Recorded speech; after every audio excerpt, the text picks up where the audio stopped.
In Module 5, we're going to talk about three-dimensional figures and also triangles. So we're going to start off with our three-dimensional figures, and we're going to review, before we get into them, area and perimeter. So just kind of refresh, area is the amount that can fit inside a figure.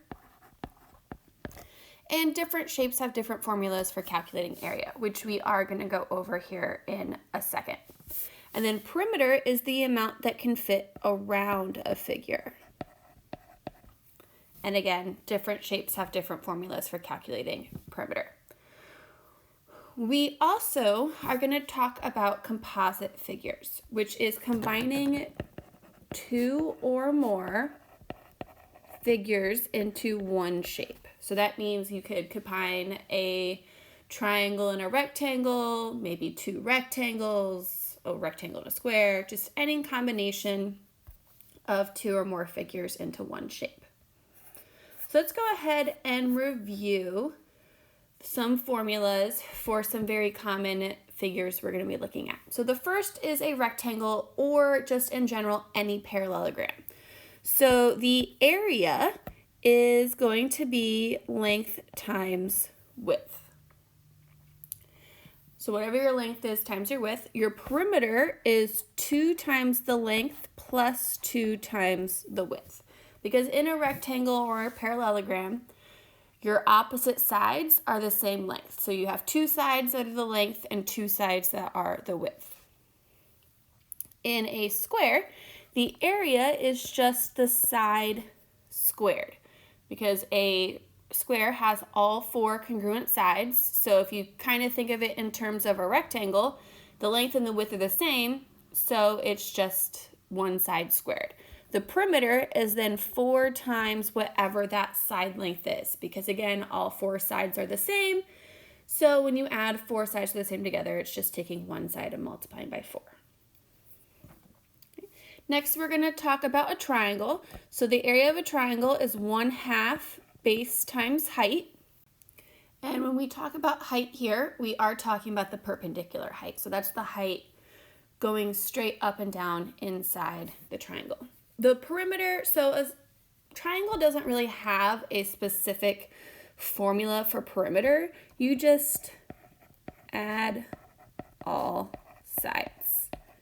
Because, and we're going to talk about more about triangles in a later section, but there are different types of triangles where they could all have the same side lengths. 2 of them could have the same side lengths, none of them could. So there's really no one formula we use for the perimeter of a triangle. Next we have a trapezoid. So if you don't remember what a trapezoid looks like, draw a picture here. So that's a trapezoid, sorry. You have a pair of parallel sides, and then the other 2 sides connect them at an angle. So the area of a trapezoid is very, very similar to the area of a triangle. You're going to have 1/2, and then you're going to add your 2 bases and then multiply by your height. So your bases are the 2 parallel sides, and then the height, just like with a triangle, is the height that goes straight up and down in the trapezoid. And then for the perimeter of a trapezoid, again, no real specific formula. You just add all sides. And then the last figure is a circle, which we just talked about in Module 4. So just to review, area of a triangle is pi r squared, and the circumference is either 2 pi r or pi times the diameter. Both of those are the same formula. And for a circle, remember, circumference is just another way to say perimeter. So when we talk about applications of area and perimeter, farmers, construction workers, architects, landscapers, those are just a few occupations that use area and perimeter in their daily lives. So what we're going to be talking about for three-dimensional figures is going to be very applicable to a lot of occupations and just real life experiences that you may have. So let's do a couple examples. So a homeowner is planting a garden where they will plant strawberries. They want to fence in the garden to keep it safe from animals and need to know the perimeter. They also need to know how much fencing to purchase and the total cost. The fencing you plan to purchase is 2 feet long and costs $5.98 each. How much fencing do you need and what is the cost? This is actually a very common problem that we're going to deal with in this module. So needing to find the perimeter of something to figure out how many pieces of something we need or how much of something do we need, and then its cost. So for my fencing here, I am looking at perimeter. So I need to know how much is exposed to the outside. So I'm missing the information for 2 sides of my garden. So for the first length I'm missing, I know the entire length of the garden is 24 feet. I know the top piece is 15 feet. So this piece also has to be 9 feet.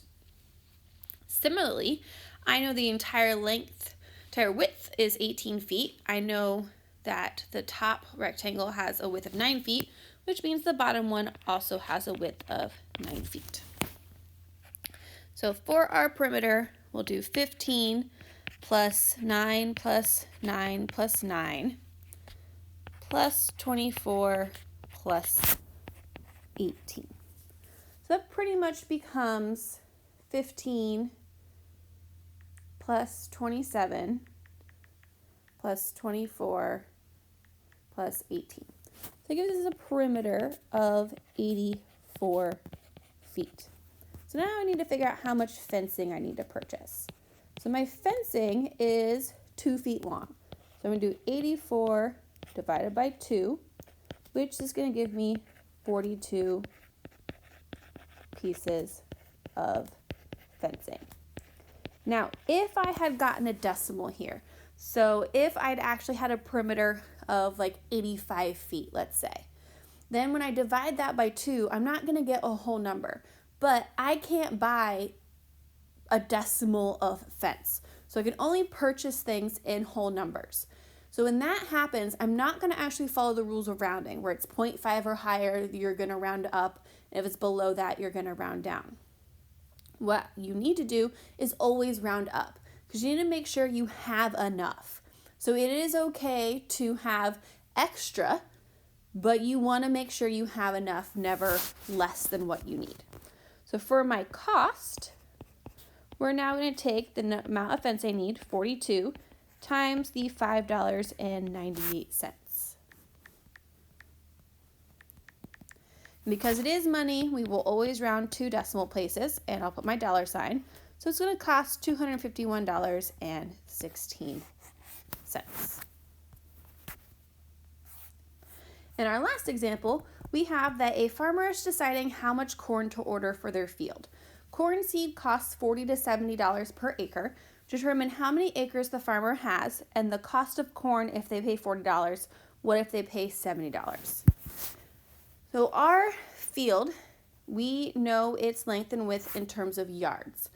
And an acre is a special type of measurement used. So it's not necessarily an exact conversion for everything. It is based upon what your units are.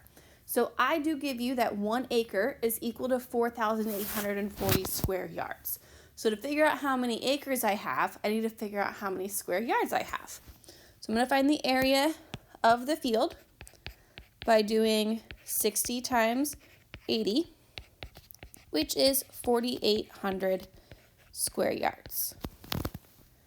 So for my acres, we'll take the amount of square yards we have, 4,800, and divide by 4,820. And it's not going to be quite 1 acre, it's going to actually be 0.99 acres. And you can have a decimal number of acres. It doesn't have to be a whole number. You can have a decimal amount here. So for the cost, we'll do it twice. So if corn costs $40 an acre, we do 0.99 times 40, which since it's really, really close to 1 acre is almost $40. It's actually going to be $39.60. And if it's $70 an acre, we do 0.99 times 70, which again should be very, very close to $70. And it is $69.30. So let me know if you have any questions about any of the area or perimeter formulas, or how we find area of or perimeter of maybe composite figures and any conversions.